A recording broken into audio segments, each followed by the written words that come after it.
Kashi Dilek. As the president of Tibetan American Foundation of Minnesota, it is a great honor to welcome Your Holiness, honored panelists, and the audience to this discussion. Your Holiness, you are the inspiration for holding this event. Time and again, you have called to make this century the century of dialogue. We are pleased to have such a diverse group of participants. It is particularly heartening to see so many Asians and Chinese students and youths. I sincerely hope you will find this discussion fruitful. Thank you so much.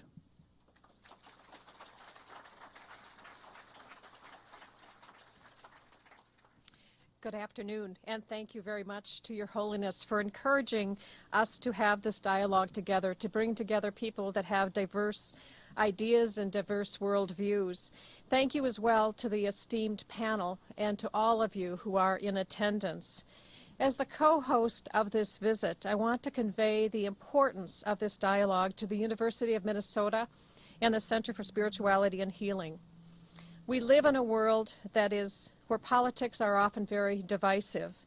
We have grown increasingly desensitized to the mindset and the language of deep division. The purpose of this forum is to explore ideas and issues related to Buddhism, and this work is very central to the theme of His Holiness's visit, one mind, one heart, one universe. I'm hoping that over the course of the afternoon that we can grapple with very real differences in a way that increases mutual understanding, respect, and regard. And in the end, we may find that the greatest challenge that we face may not be how to attain peace with each other, rather the more challenging task of making peace within ourselves. I'm very pleased to introduce the moderator of the panel, who in turn will introduce the panelists and will describe the format for this afternoon. Dr. Paul Rauser is the Chair of Asian Languages and Literatures at the University of Minnesota. He received his PhD in East Asian languages from Harvard University. His area of expertise includes poetics and poetry of China and Japan. His areas of expertise also include the supernatural of East Asia and medieval Chinese poetry. He's the author of 5 books and teaches several courses at the university, including a topics course in Asian culture that focuses on Buddhism and literature. I turn it over to you, Dr. Rauser.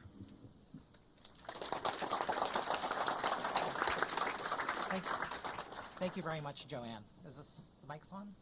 Okay. We're all greatly honored to be here in the presence of His Holiness. The assembled scholars and authors that we have here today will be talking very briefly about their own particular areas of study and their relationship to Buddhism, in particular Buddhism in China, but also broader issues of the role of Buddhism in present-day society and culture. I'm going to briefly introduce all the speakers. They will speak for about 3 minutes. And then His Holiness will address us after that, and then after that we'll be taking questions and answers from the audience. Okay. First we have Dr. Ann Waltner of the Department of History at the University of Minnesota, a scholar of late imperial Chinese history. Jianglin Li, an independent author and researcher and specialist in Tibetan history after 1950. Jun Wang, a candidate PhD candidate in history, who is currently teaching at Hamline University, who talks about Asian and Pacific politics, and will be talking about her own experiences in China. Dr. Roger Jackson of the Department of Religion, Carleton College, a scholar of Tibetan Buddhism. Dr. Mark S. Umbright, the director and founder for the Center for Restorative Justice and Peacemaking, and a faculty at the Center for Spirituality and Healing at the University of Minnesota. He'll be talking about a Buddhist perspective on peacemaking and the role of Buddhism in his own thinking. And then finally, Dr. Christine Marin at the Department of Asian Languages and Literatures, a scholar of Japanese culture and literature, who will be briefly addressing the issues of the environment in Buddhism. So first up, I'll turn things over to Dr. Waltner. Thank you very much, Paul. I would like to, on behalf of the entire panel, extend a very warm welcome to you. We're very delighted and pleased that you've come once again to Minnesota. So welcome, and I look forward to wonderful events with you. My contribution today will be to outline in 3 minutes some of the salient points of Buddhism in late imperial China. And I will end with a question which may have some direct relevance to the topic of Buddhism today. By late imperial times, the period roughly from 1300 to 1800, Buddhist modes of thought and practice had been thoroughly assimilated into Chinese society. Aspects of Buddhist ideas about causality and specific practices were taken to be normal modes of thinking, even by people who did not consider themselves to be Buddhist. Karma, in particular, as a way of thinking about causality and connections between actions and their consequences, had ceased to be a specifically Buddhist concept. And quiet sitting, a practice of introspection clearly derived from Buddhist meditation, was engaged in by Neo-Confucians, some of whom were vehemently opposed to Buddhism, and who would have taken strong exception to my saying here that there was anything whatsoever Buddhist in their practice. In addition, one of the main intellectual currents of the period from about 1500 to 1700 argued that the 3 teachings are one, that despite their outer differences, which were conceptualized as differences in detail, the core values, the core teachings of Buddhism, Taoism, and Confucianism were one. Most of the advocates of the unity of the 3 teachings did favor one or the other of the teachings. My point is not that differences vanished, but rather that many scholars and practitioners harmonized difference rather than emphasizing particularities.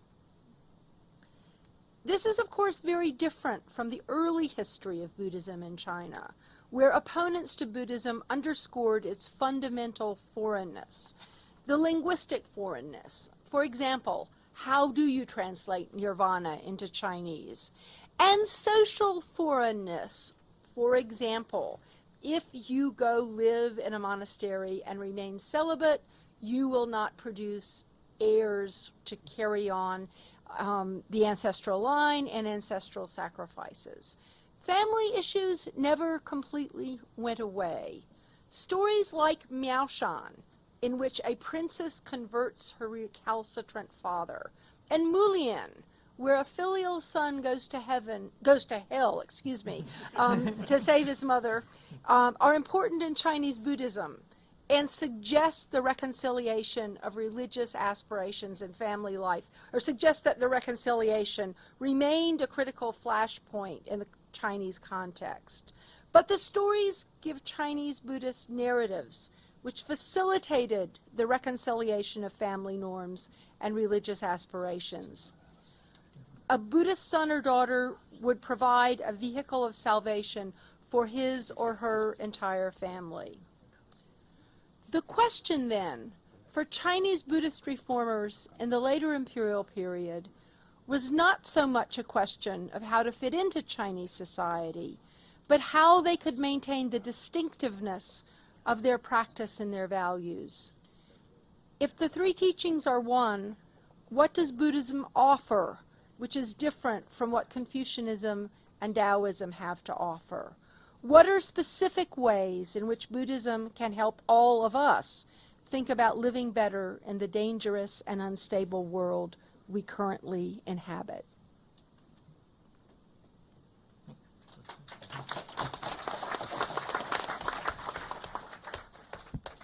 Okay, next we have Ms. Jianglin Li, who will talk about the contemporary situation, I believe. Ms. Li? I'm really honored to be here with the world's most active and busiest retiree. he just retired, but he's all over the world. Anyway, what I'm going to talk about briefly, the revival of Buddhism in China today. Oh, hello? After 1980s, Buddhism came back to China. What I mean is that Buddhism was part of China before, and after from 1959 to Cultural Revolution, it was completely destroyed. So after 1980s, it came back. I personally observed two trends in today's Buddhism, which was not before. One, Tibetan Buddhism became very popular among Chinese. That is something that didn't happen before the Cultural Revolution. It's quite new, very new. The second thing is more and more young, educated professionals and intellectuals like you become a Buddhist. That totally changed the image of today's Buddhism in China as what we used to say, Buddhists are the old ladies selling eggs on the corner of the street. Not anymore. It's very popular. You know, Hu Jia, you probably all know Hu Jia. He's Chinese, he's a Buddhist, and he's a Tibetan Buddhist. By the way, he's in jail. Not because he's a Buddhist, because of his political activity. But few people know he's a Buddhist and he's a Tibetan Buddhist, Hu Jia. And the reasons for the revival, I think after the Cultural Revolution, the fundamentalist communism inside China basically bankrupt. In my time, people openly declared we don't believe in communism anymore. So that left a huge void in the society and also in people's mind and heart. So many people looking for something to fill the void. So it's very natural to reconnect with Buddhism because it's part of us to begin with. And the second thing is after the Tiananmen Square, China went another way. It's we become rich, the country become rich too. However, more and more people realize money make your life easier, but does not necessarily make your life richer. So people start to look for something to understand the meaning of life, the meaning of survival, the meaning of existence. So they find that the peaceful teaching, nonviolence in Buddhism really make you feel good, make your life easier. Spiritually, you feel better. Now, what's the future? What all this means for China? Personally, I think it's a highly positive trend. I hope it goes stronger, honestly. Because, first of all, in the past nearly 100 years, Chinese society has been torn apart again and again by war and the idea of class struggle. Every group of people suffered in one way or another. The society is torn apart in so many ways. It needs healing. Without the healing of the society, we cannot build a future. But Buddhism, the nonviolence ideology, helps a lot to heal not only yourself, also heals the relationship between the individuals. And build on that, the healing, the harmony between individuals is the basis for the harmony of a society as a whole. And also, it helps the Buddhist teaching helps us to rebuild morality. That is, we really, as a Chinese, as a people, we really need that. Before that, we don't have a future as we wish to have. So I think it's a very positive sign. That's all I can say today.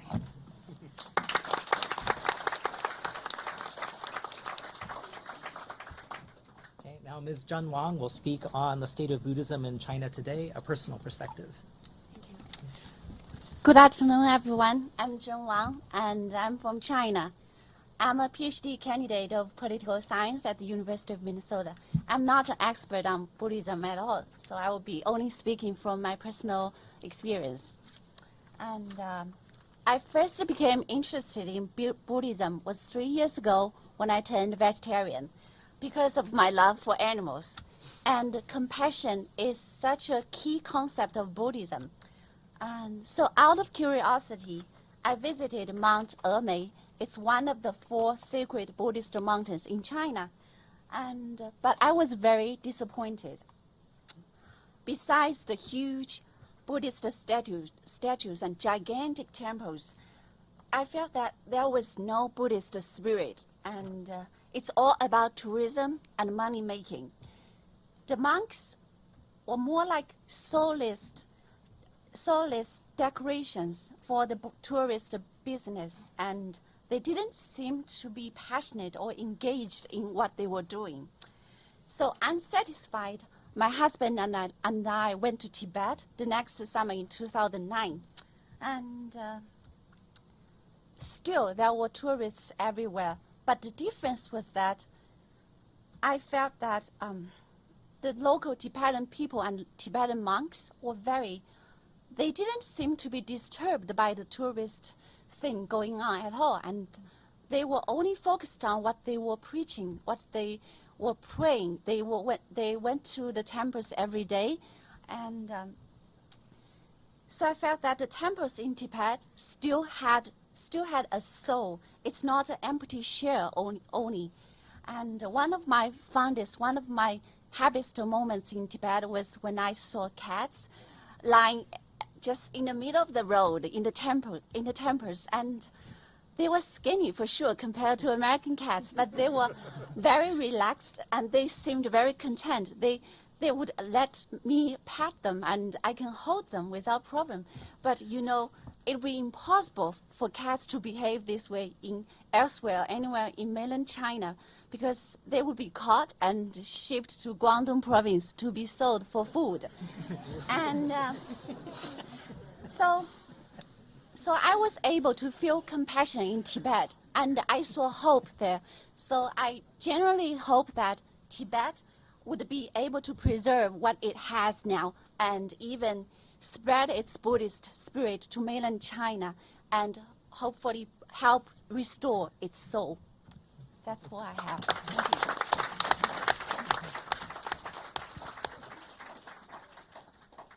Next, Dr. Roger Jackson will be talking on globalization and the future of Buddhism. Thank you, and thank you, Your Holiness, for being here today. Good to see everybody. We live in an age of globalization in which technological advances and economic interconnections encourage global flows of people, goods, wealth, information, values, and practices. These flows circulate with little regard for traditional boundaries, bringing global forces to local settings and local events to a global audience with great speed and intensity. These days, nearly everything seems global: politics, commerce, music, food, and certainly religion. Some see globalization as an unmixed blessing, allowing people everywhere fruitful interconnections and increased opportunities for wealth, knowledge, and freedom. Others worry that globalization is driven mainly by capitalist and Western agendas and will homogenize and dilute age-old traditions without delivering on the utopian promises of its enthusiasts. Globalization as we understand it today may or may not be a new phenomenon, but Buddhism has been a global religion in some sense for over 2,000 years. There are 3 major phases in the globalization of Buddhism. In the first, pre-modern phase, which is most of Buddhist history, from 250 BCE to 1700 of the Common Era, Buddhism, which originated in India, spread throughout Asia. In the second, or modern period, from 1700 to the late 20th century, Western ideology and technology began to affect Asian Buddhism, and Buddhism in turn established itself in the West as Asians migrated to Western countries and non-Asian Westerners converted to Buddhism. In the third and current postmodern period, Buddhist people, values, ideas, and practices circulate around the globe with a speed and ease unimaginable even 30 years ago. Never before have Buddhist teachers traveled so widely or communicated with their students through so many media. Never before have so many Buddhist texts been available to so many people in so many languages and formats. Never before have so many Buddhists been aware of themselves as part of a complex global religion or been able to draw on such a range of ideas and practices in shaping their own notions of the Dharma. Buddhism has truly gone global. All this seems quite positive. As with globalization in general, though, the globalization of Buddhism may be a mixed blessing, and it certainly raises questions worth pondering. I will pose 4. They revolve around the issues of integrity, authority, community, and temporality. The question about integrity is, will the globalization of Buddhism end up both homogenizing and diluting the Dharma? In the flows of globalization and the dominance of Western forms within those flows, one can imagine a generic psychological secular version of the Dharma dominating global discourse, while diminishing the richness of local forms of Buddhism and undervaluing ideas and practices that have been vital and meaningful for many centuries. The question about authority is, will the globalization of Buddhism result in the erosion of traditional teacher-student relationships? A democratizing trend in Western and some Asian Buddhist communities has rightly enabled many lay people and women to assume authority long denied them. But whether all hierarchy ought to be dissolved is a different question, especially when it comes to expertise about the Buddhist path. The question about community is, will the globalization of Buddhism lead to the decline of monasticism? Historically, Buddhist monasteries were custodians of learning and centers of community life. The growing importance of the laity in Buddhist institutions in both Asia and the West could make monks and nuns increasingly marginal, thereby altering, if not endangering, the preservation and transmission of the Dharma.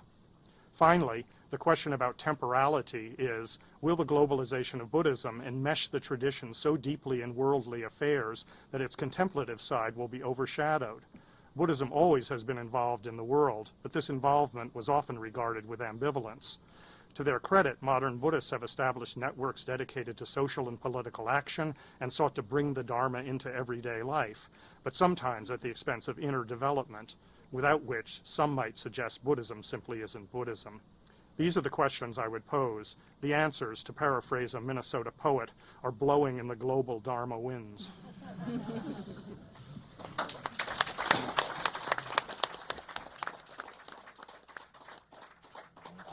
Next, we have Dr. Mark S. Umbright, who will speak on forgiveness, peacemaking, and reconciliation, a Buddhist perspective. Good afternoon. Is this working? It is? Okay. Good afternoon. It's an honor to be on this panel. I come to you not as an expert in Buddhism. I come to you as one who, for the past 40 years, has been deeply involved in the very messy work of trying to build peace, to foster reconciliation among people who have been deeply, deeply harmed, including parents of murdered children, children of murdered parents within America from crime, but also increasingly in other parts of the world. I just returned from Israel and Palestine, working with parents there who have lost their loved ones. I also come to you, I'm not Buddhist, I come to you as one who grew up in a very conservative, evangelical, Christian, Republican family in Chicago, and knew nothing of Buddhism as a young child, was taught there's only one way, only one truth. When I began hearing of Buddhism in the 60s and the early 70s as Buddhism and other traditions from the East came to America, frankly, I was very skeptical. I was a very radical social activist, and I thought all this stuff about meditation and all was kind of not all that relevant. I've come a long way because I can tell you at this point in my life and the work I do in many communities, Buddhist teachings and practices have touched my life deeply at a personal level in terms of healing and in terms of my life work. Buddhist teachings and practices offer a tremendously practical pathway to dealing with the conflicts in the global community in the 21st century, including in East Asia and China. And again, I'm saying that as one who was skeptical initially, but I have been blessed to experience and be taught from many Buddhist friends and lamas. A mindfulness-based approach to what I would call restorative dialogue is essential in fostering authentic peace-building, forgiveness, reconciliation, healing. All of our faith traditions have wonderful words and verses on peace, forgiveness, healing, all this beautiful stuff. Very few of our traditions, and I'll speak specifically of my own tradition, we lack very practical ways of breathing life into that. Buddhism has brought that into my life. All of my work, contrary to where I began 40 years ago, all of my work in different conflict zones in Northern Ireland, working with Muslim colleagues in Liberia, West Africa, and our local Liberian community. Fostering interfaith dialogue here. Recently in Italy, meeting with former terrorists from the Red Brigade and their victims who have come together in restorative dialogue. All of that work is based on a mindfulness-based approach, an approach that is more grounded in a spirit of humility and compassion than professional expertise, an approach that us academics have to work real hard at, which is taming our egos, quieting our minds, finding the virtue in all people and ourselves. I'd like to close my comments with some teachings that I learned years ago from Zen master Bernd Glassman, who has led the Zen peacemaker movement. And the three core principles of Zen peacemakers are incredibly relevant to the issues we face in this global community. First principle, not knowing. How can an academic say that? Not knowing. That's about humility.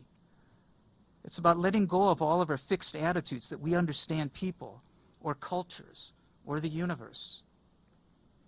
It's also called more of an ethnographic, interviewing kind of approach, beginner's mind.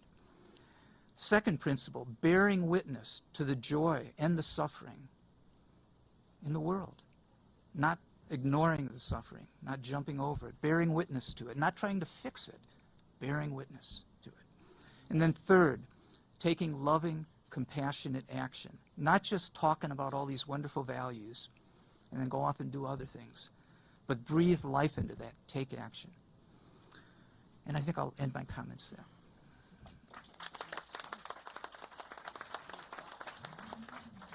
And finally, we have Dr. Christine Marin, who will speak on Buddhism and environmentalism. I would like to thank you for having me on this panel as the only Japan scholar, but I'm here to talk about nature and the environment and a bit of literature, my favorite subjects. I would first like to welcome Your Holiness to Minnesota. I knew that many Chinese students would come here today. Many of them are at university, many of you are at University of Minnesota.